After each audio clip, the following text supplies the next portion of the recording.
All right, what's up with the YouTube fam? I'm back again with another video. And listen, man, this story right here is very, very touching. It really messed me up, man, you know, to be 100 with y'all.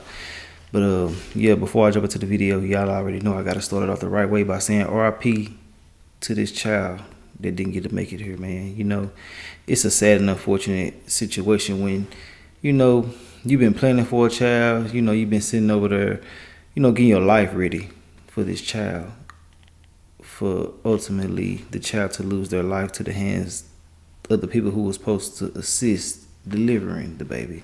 It's crazy, bro.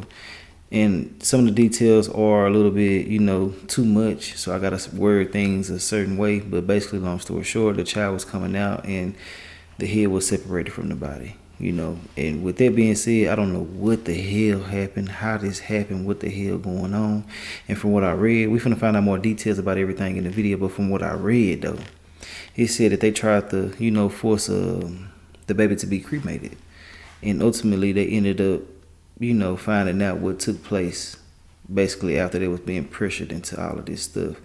And I'm glad that they did do what they did, as far as like not doing what the people advised them to do, because something wasn't right, you know. They tried to place the baby a certain way or something like that, and you know, it ended up being some foul play, I'm gonna say that, you know. So yeah, but RP, you know, to the child. The young lady's name is Jessica Ross. I forgot the child's father's name.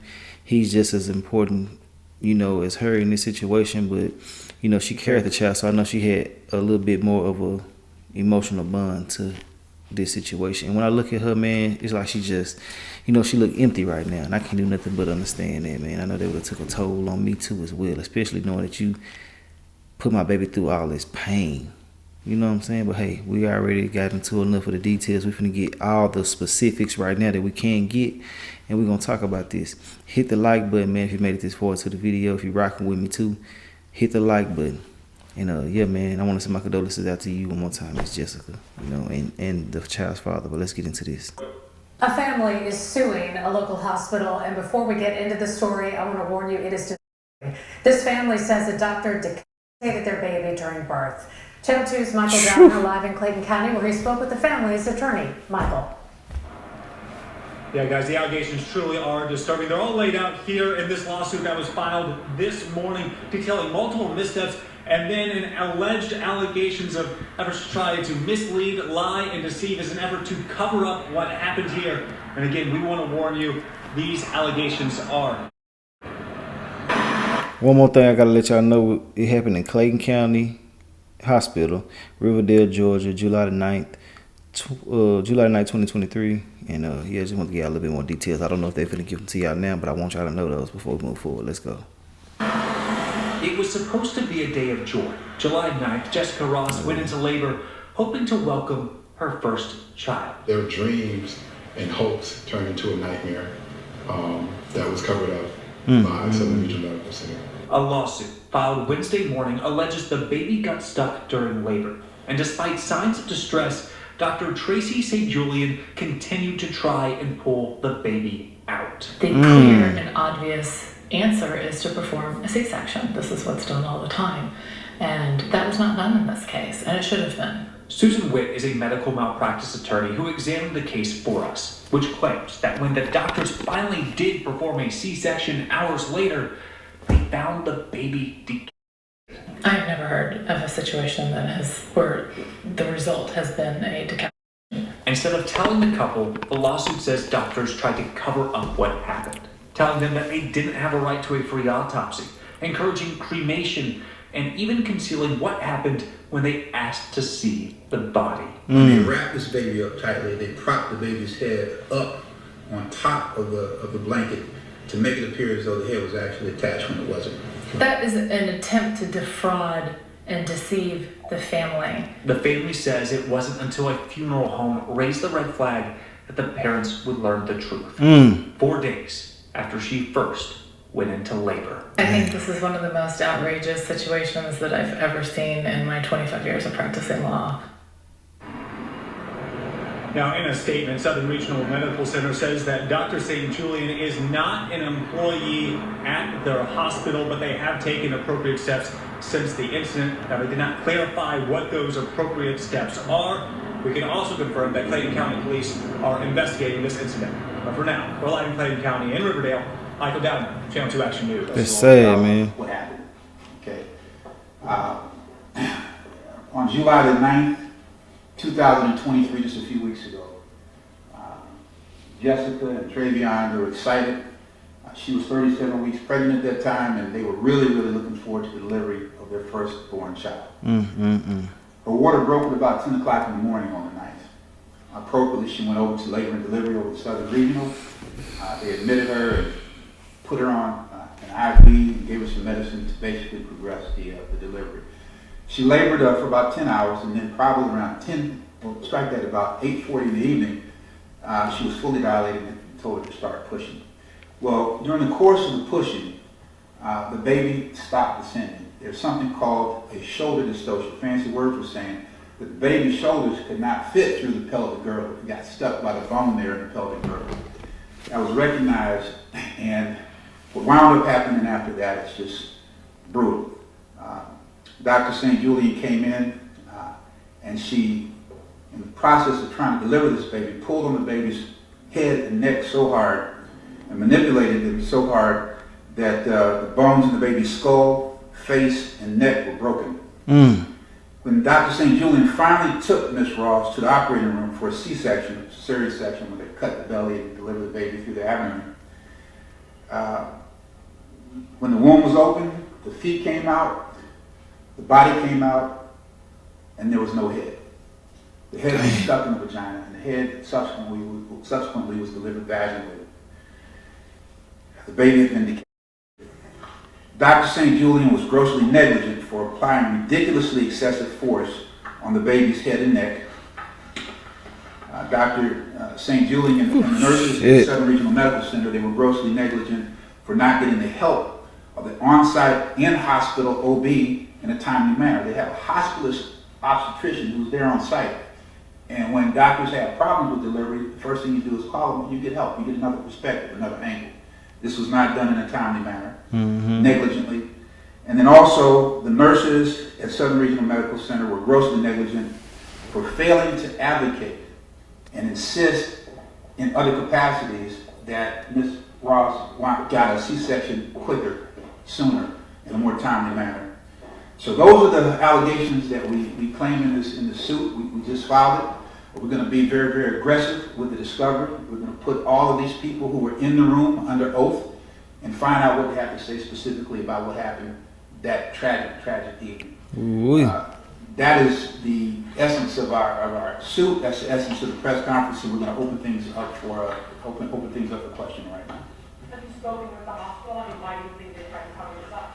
Yeah, we cannot speculate about what the motivations were for the lack of candor, the lack of disclosure, the misrepresentation, and the fraud. We will find out because we're going to put everybody under oath, and they're going to swear, and they're going to tell us what they were thinking. We don't know. Now, I didn't know nothing about the funeral home at all, man. So, yes, that's why they was pushing for certain things a certain way. They didn't want them to get an autopsy and things like that. They just so conniving. And everything that I'm saying in this video from right now, from the beginning and to the end, is all allegedly just my thoughts and opinions. But we know what the hell going on at the same time, too. So, yeah, just rock with me. I got to word things a certain way. But for a child to be getting pulled on that hard and the body to be getting manipulated, whatever they're meaning by that, it's just unbelievable. It's like, what the hell is going on? What are you doing? How you don't understand that this is too much pressure? How you don't see that if it's any type of problem to stop? Like, what the hell is wrong with you, man? What the hell is wrong with these people, man? These people do not be knowing what the hell they be doing. And if they do know what they're doing shit on purpose, thinking they're going to get away with it. You never really just know. But whatever the hell took place with this situation right here is unacceptable in every way, shape, form, or fashion. There's no justification for it. And whoever did this, and I'm saying whoever because we really just don't know, needs to be up under the jail. And like I always say, when someone's life is taken, I feel like the person, and that if it's done wrongly, the person who did this should go through the same exact thing that the person who lost their life went through, especially when it got something to do with your negligence and things like that. But let's get back into it.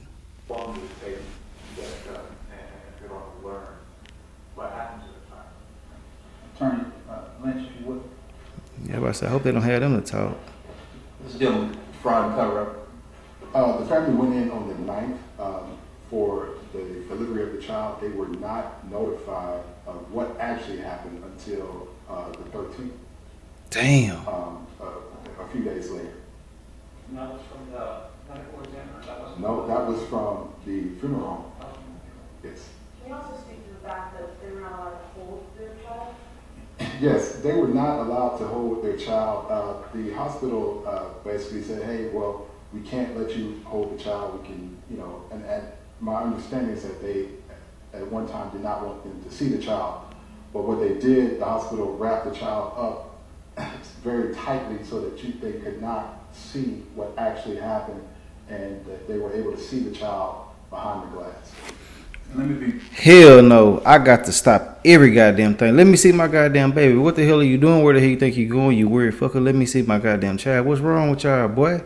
Man, I would have went to jail that day, man. You trying to take my goddamn baby from me, man? It's gonna be a problem. Like, for real. Like, man, I'm pretty sure a lot of y'all feeling where I'm coming from. Now, I don't know why they didn't act a certain way. They probably were just, you know, in denial or just really not thinking like that. You know what I'm saying? You would think that people who do this as a profession and things like that would be on top of their game 100%. And you would never in a million years hear something like this. And that woman who do like court cases on situations like this, she said she never dealt with this in 25 years. So, you know, ain't nobody really just dealt with nothing like this. So, yeah. But let's get back into it, though. They just caught me off guard. More specific. In an attempt to basically misrepresent and miscommunicate to the family, when they wrapped this baby up tightly, they propped the baby's head up on top of the blanket to make it appear as though the head was actually attached. So they actually saw the baby on the day of the delivery? The day of the delivery, it's my understanding that same day. So when I say same day, it kind of went from the 9th into the 10th. So the STAT C-section was called at about close to midnight. The surgery was over at 3 in the morning. The first conversation that Dr. St. Julian had with the couple was at about 5 in the morning, and that's when there was not total candor and disclosure at that time. The records reflect that Dr. St. Julian came in the next day and the next day after with the intention of actually telling the couple the truth. The couple reasonably didn't want to talk to her at that time, and finally, a day after she was discharged, that occurred 4 days after delivery, where Dr. St. Julian came clean. Just for clarity purposes, can you kind of go through the timeline of when the birth happened or the C-section, Sure. when they learned their baby did not make it, and then when they learned? Okay. And all of this is in the complaint and in the facts, but Can you step closer to the? yeah, all of this is in the complaint and it's in the facts, but the water broke at about 10 in the morning. They were admitted into the hospital at LLED at about 10 in the morning, 10, 11 in the morning. The labor continued at about 8:40 in the evening. That's when she was fully dilated and she started pushing. All of the shoulder dystocia and the failure to sin occurred from 8:40 until about midnight. At about 11:49 p.m., after Dr. St. Julian was manipulating the head and the neck and the like, trying to get this baby delivered, that's when she finally called for the STAT C-section. And they took Miss Ross from the labor delivery suite into a separate room. The operating room was just right next door. So they rolled through the doors and then they proceeded and started with the C-section. The C-section, baby was delivered at about 12:11. That's what the records show. You can go back to the complaint and just verify. But about 10 minutes after rolling the baby back there, the mother back, the baby was delivered again. Half of the baby first, and then the head a couple seconds after that. And then at 5 in the morning, after the surgery was over at 3 in the morning. At 5 in the morning, that's when Dr. St. Julian came in and gave them this information. Did your wife raise concerns during the delivery about how things were going? Did they feel like they were ignored because of their race? The answer is, in fact, yes. There's more evidence developing this, but my clients asked for a C-section much sooner than it was ever delivered, while the baby was viable. And I don't know, Jessica or Trayvon, but I wanted to talk about what the emotional impact has been like. I can tell you, we've asked them to do that, they've declined at this point. It's just too overwhelming for them. I mean, that was the plan as of yesterday, but when they were sitting in the conference room, they looked at y'all and said, we just can't do it. Sorry, one more question. Did they feel like insurance or lack of insurance was playing into this at all, or the decision not to go for a C-section? Hell no. No. All right. My law partner, Keith Lindsay, just has conclusionary remarks. Thank you, Rob. And thank all of you for coming and attending this most important story. It is as horrific as it sounds.